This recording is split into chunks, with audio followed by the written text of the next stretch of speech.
కనకధార స్తోత్రం చదివే వాళ్లకు కొన్ని సూచనలు తెలుసుకుందామా? లక్ష్మీదేవి అదృష్టానికి, శుభానికి సూచికగా చెబుతారు. సిరి ఉంటే అనుకున్నది సాధించడానికి ఉపయుక్తంగా ఉంటుంది. కానీ ఆ మహాలక్ష్మి కటాక్షం ప్రతి ఒక్కరికి లభించాలని లేదు.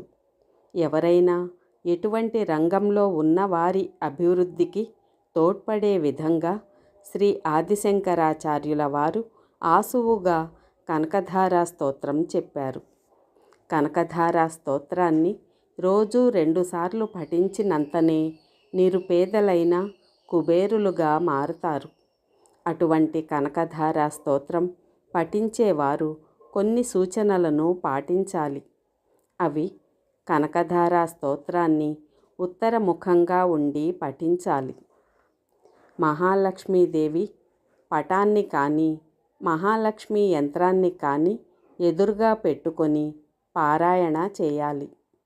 ప్రతిరోజు ఉదయం 6 గంటల నుండి 7 గంటల మధ్యలో, సాయంత్రం 6 గంటల నుండి 7 గంటల మధ్య పారాయణం చేయాలి.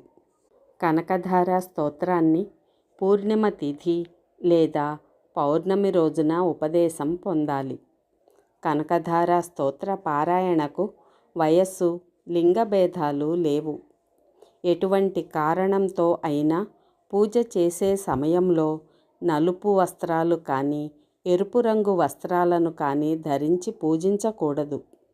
ఎరుపు రంగు వస్త్రాలను ధరించి కనకధార స్తోత్రాన్ని పారాయణ చేయకూడదు. పట్టు వస్త్రం లేదా ఎరుపు, నలుపు లేని వస్త్రాలను ధరించి శ్రీ కనకధార స్తోత్రాన్ని పఠించి కులదేవతకు పూజ చేస్తే రుణబాధలు ఉండవు.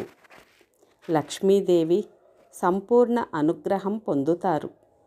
మగవాళ్ళు ప్రతిరోజు శ్రీ కనకధార స్తోత్రాన్ని పఠిస్తే అస్సలు అప్పుల పాలు కారు. సర్వే జనా సుఖినో భవంతు.